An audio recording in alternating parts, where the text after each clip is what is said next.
las proporciones.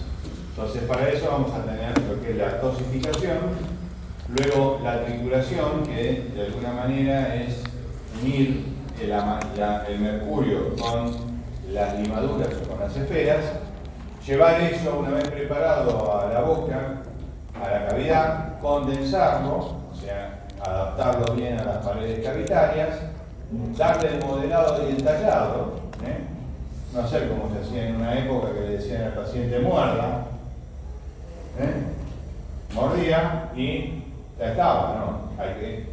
Lo ideal es, lo correcto es modelar y tallar. ¿Qué significa? Darle la forma, recuperar la anatomía normal de la pieza dental para que sirva con su función, y después obviamente el acabado final o el pulido, que evita una de las tantas cosas que es como la corrosión. Con respecto a la dosificación, hablamos de lo que es la relación aleación-mercurio. En general, para las limaduras es 1 a 1, mientras que las esféricas, recordarán ustedes que les había dicho que era de menor cantidad de mercurio, donde la necesidad de mercurio es aproximadamente el 40%. Es importante mantener esta relación, y para eso vamos a ver que hay distintos métodos de medición cuando usan ustedes, ya sea a través del polvillo y no usan las cápsulas predosificadas, que es mucho mejor, obviamente. Esa alteración en la relación mercurio-aleación genera mayor expansión, obviamente si no se cumple va a generar una disminución en las propiedades mecánicas, mayor CREP y por supuesto la corrosión. Pero tampoco irnos de más y tengamos que usar menos, porque al generar menos la preparación va a ser más arenosa, por ende va a tener mayor porosidad y va a ser más proclive a la corrosión.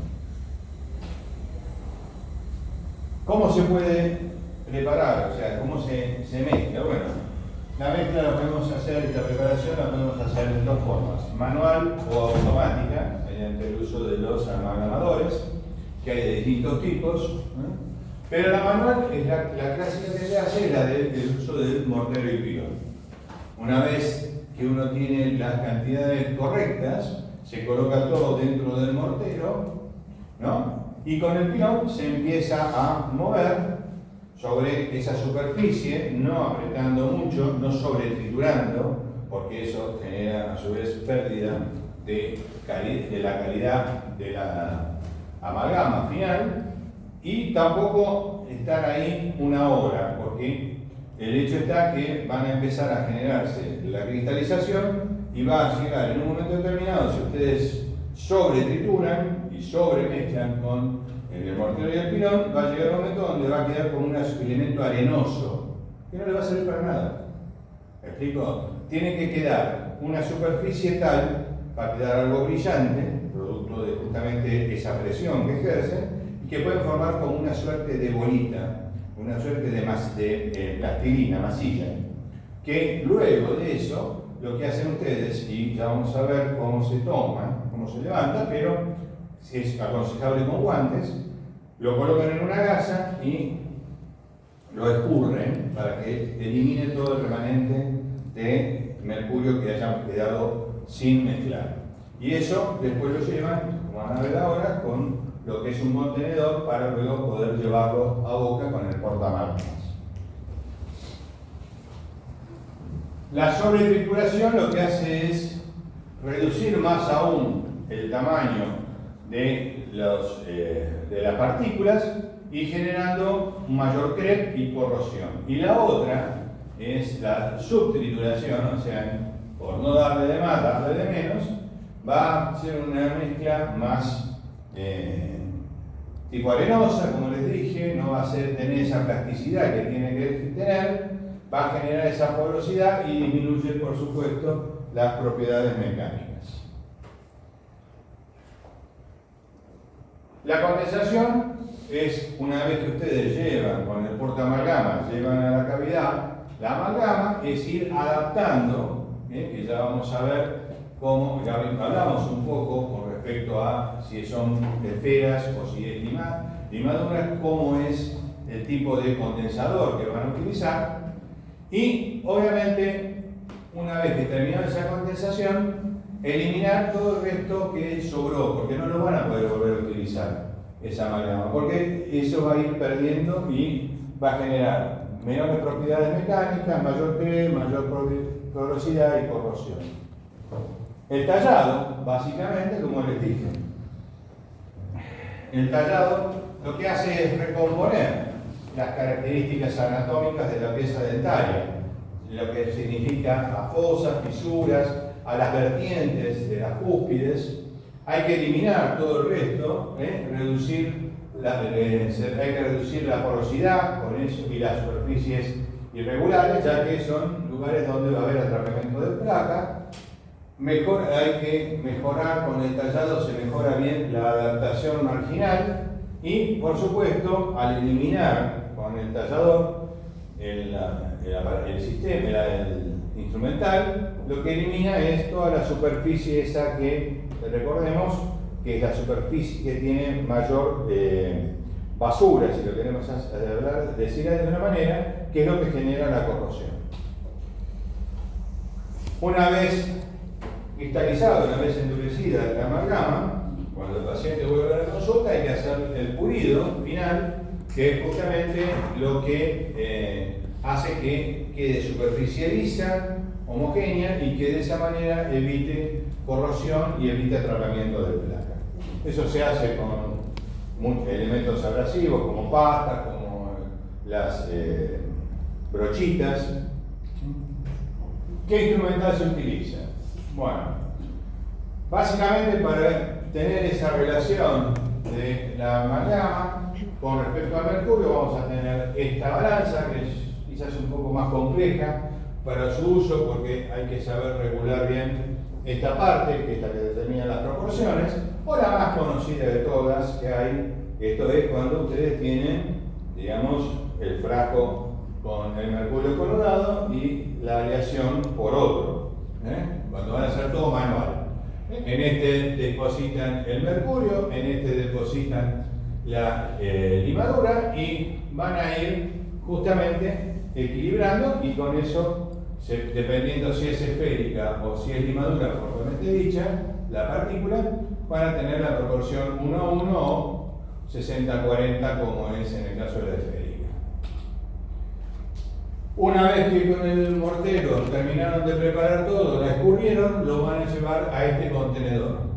Si no tienen esto, con el culote de un vaso de Appen de los que son así rectos, no obviamente de los que son curvos, también lo pueden hacer perfectamente bien y acá van a trasladar la amalgama. Luego con estos dispositivos, que el más común de todos es este, lo que hacen es cargarlos y llevarlos a la cavidad e ir rellenando de a poco.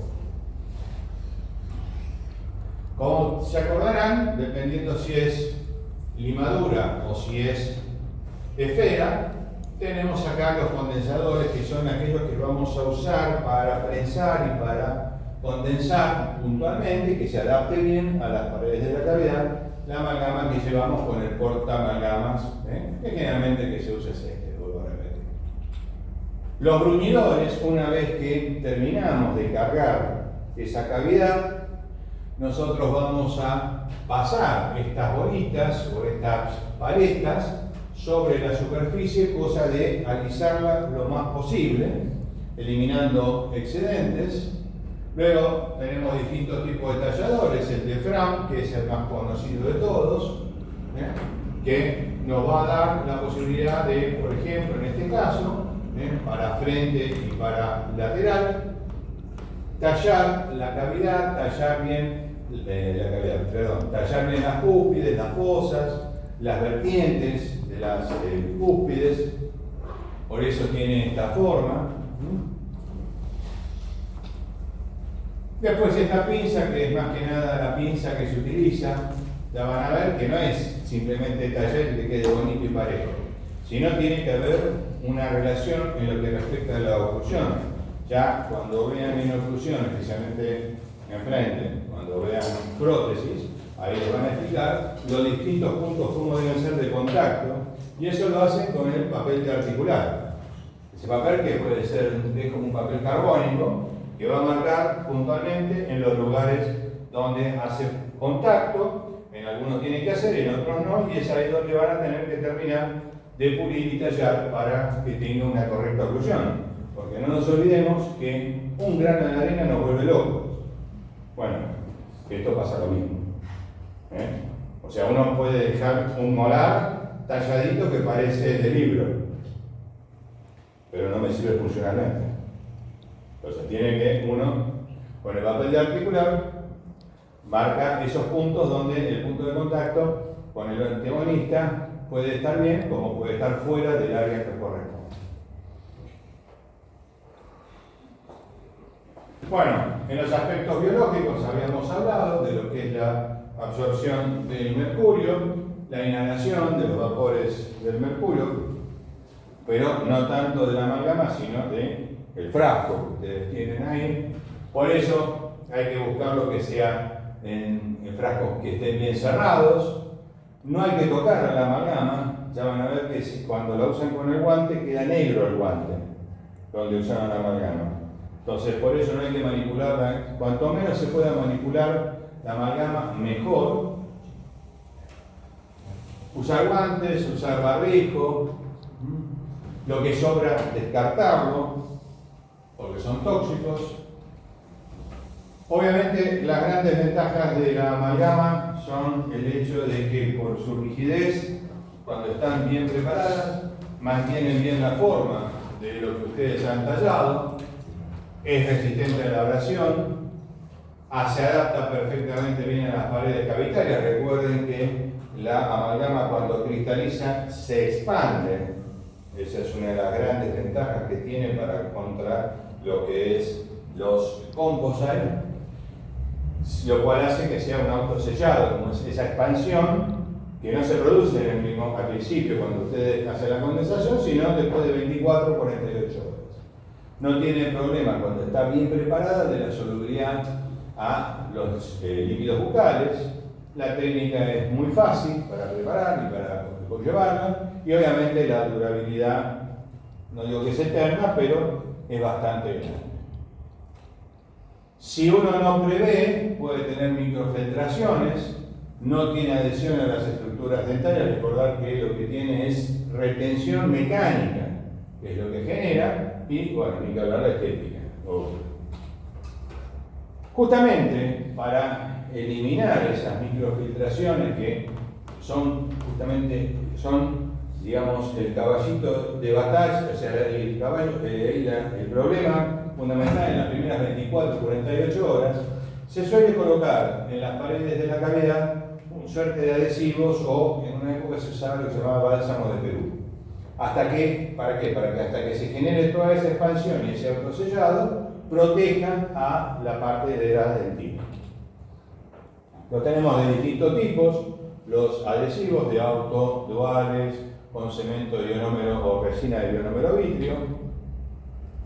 Lo que les decía, sellado hermético de la dentina para evitar justamente ese periodo, la microfiltración, evita la sensibilidad, aislante, y la desventaja es que, bueno, aumenta el tiempo de trabajo y un poco más costoso, nada más que eso. Igual la amalgama es económica. Y los dispositivos, ya estamos cerrando, los últimos temas del tema Tenemos distintos tipos de amalgamadores. Este es el más clásico, que con monodosis, que son unas capsulitas ya preparadas, uno las coloca acá, maneja el tiempo de vibración, esto hace un movimiento oscilatorio, eso se mezcla y ya con eso tienen aproximadamente la cantidad necesaria para una obturación promedio.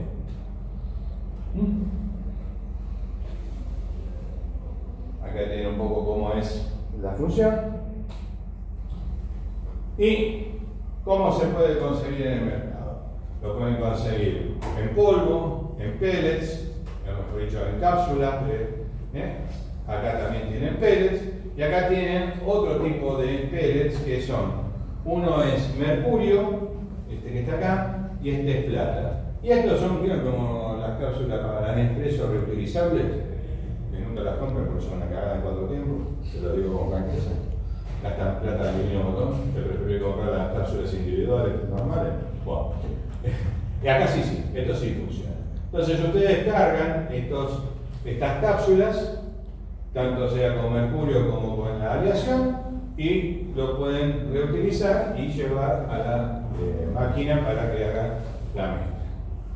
Y colorín colorado, el que se saca menos de 10 en el parcial, se acaba lo hecho.